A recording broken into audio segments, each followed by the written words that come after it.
if I had 5 minutes to tell you about something that changed my life, would you listen? I don't know, but I'm going to give it a go. So, oops, I just kicked the golf ball. Ooh, there it is. Anyway, this is what happened to me. I didn't like Christians. I found out at 16, I'm not going to give you my whole life history, found out, by the way, you're Jewish, your parents survived the Holocaust. Cool, thanks Mom.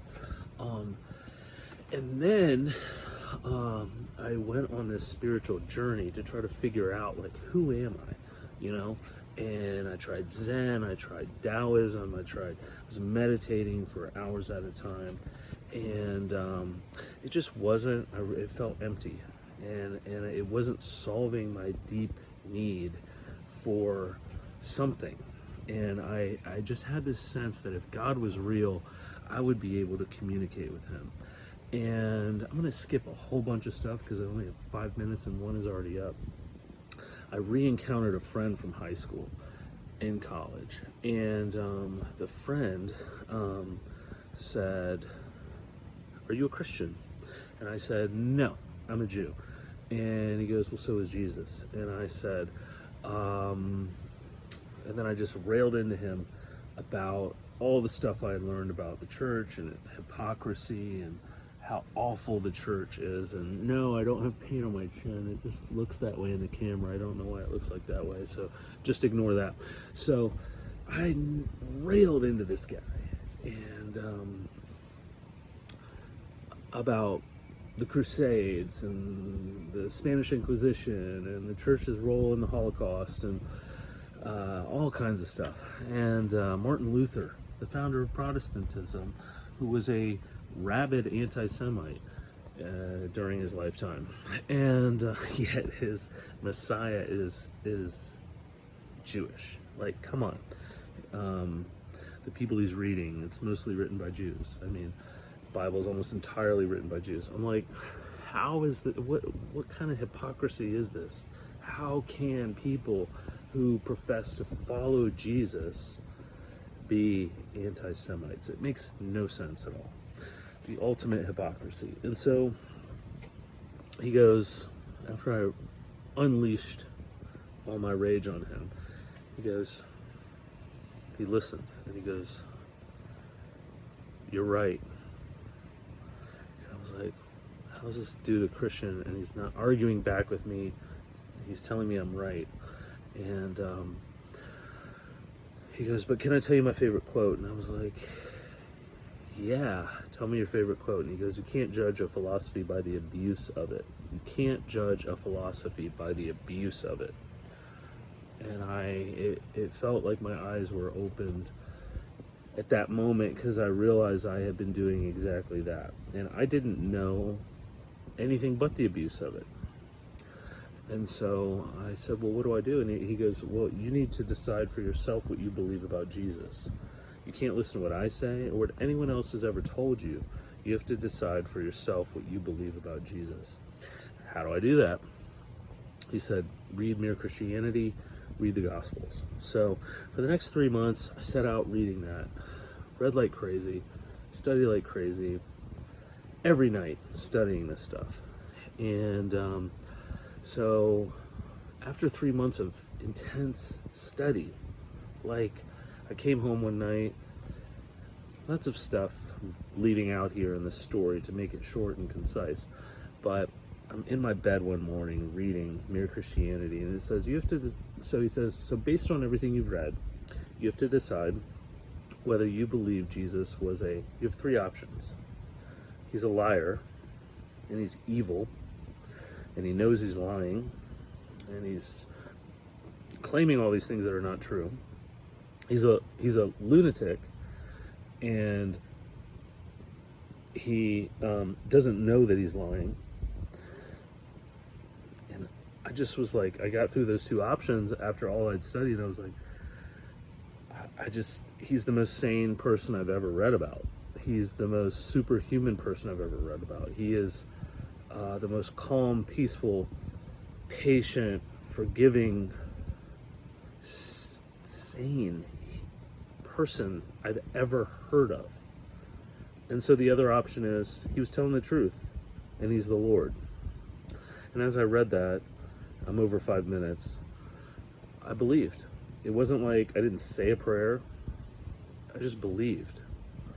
And I had an experience in that moment. Maybe this is a 7-minute video. Uh, I had an experience when I read the question, I knew what I believed, and it felt like I got cut open. Everything in me got sucked out. It was like I saw a movie reel of my life, like a home video of my life, just in reverse, getting sucked out. And then something else was just shoved inside of me, and I was zipped up, and I stopped crying. And I looked at my shirt, and I may have not mentioned I was crying and snotting all over myself while this was all going on. It looked like I had been in a pool. I was soaking wet. My shirt was soaking wet, like I had jumped in a pool. And I just instinctively got up, went to the bathroom, looked at myself in the mirror, and it's January in Southwest Virginia, and I'm like, it's cold outside, and it looked like I have this ridiculous bronze tan, and I remember looking in my eyes and thinking, I look like a newborn baby. What has happened to me? And I didn't know what happened to me. I had no idea what had happened to me. All of a sudden, I just was in this like euphoric daze, and I loved Jesus, and I didn't understand what had happened to me. Literally did not understand.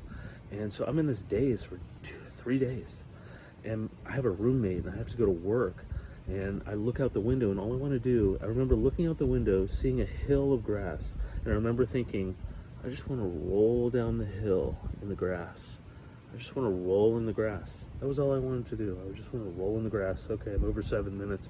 So I come home, and it's going to be 8, and I come home, and I hope, I don't want to lie. I'm going to do my best. I come home, and I'm sitting on my couch, and I'm just staring into space, because I was in a complete daze. Like, I had lost my mind. I was in a euphoric state.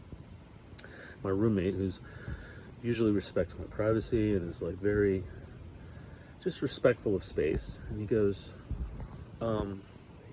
Ben, what is going on with you? And I looked at him and I said, I'm consumed with Christ. And when I said that, I slapped my hand over my own mouth. My ears could not believe what I heard. And I'm like, oh my God, what has happened to me? I didn't say, oh my God. I just was like, I got alerted to the gravity of the situation. I'm like, I don't know what's happened to me. Why did I just say that? Why do I love Jesus so much? What has happened to me? And so I called a Christian, and I see the time. I'm watching the time. I call a Christian. I knew 2 Christians, and I call one of them, and I'm like, hey, can I come over? I have no idea what's happened to me. So I go over, I tell her this whole story I've just told you. I'm sitting on her couch, and she's listening to it, and then she's like, and I'm like, I got cut open, and I'm looking for the scar, and I don't see a scar. I'm like, where is the scar in my chest? I know I got cut open. And she flips to the book of Pentecost, where Peter is reading about, or where Peter is preaching to the crowd, and it says those that believed were cut to the heart. It's a crowd of Jewish people and non-Jewish people from all over celebrating Passover, and those that believed were cut to the heart. And as soon as she said that, I was like, or as soon as I read that, I was like, that's what happened to me. I got cut to the heart. And she goes, and that means you're a Christian. And I was like, no. Oh man, I did not, my goal was not to become a Christian. My goal was to find out who Jesus was. And so my point is, there's so much more to say, but I just want to try to keep this short, which obviously I can't do. It's going to be a 10-minute video. Jesus is real. Jesus is alive.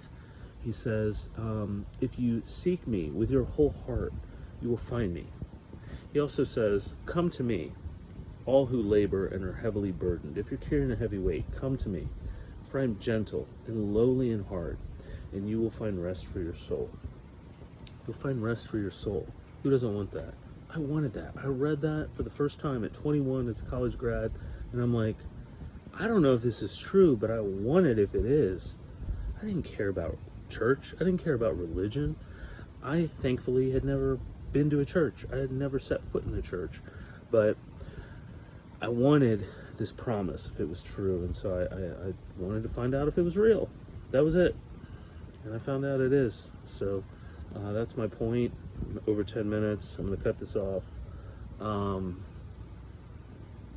If you're a skeptical person, that's good. That's good. It's good to be skeptical because it means that you're a truth seeker.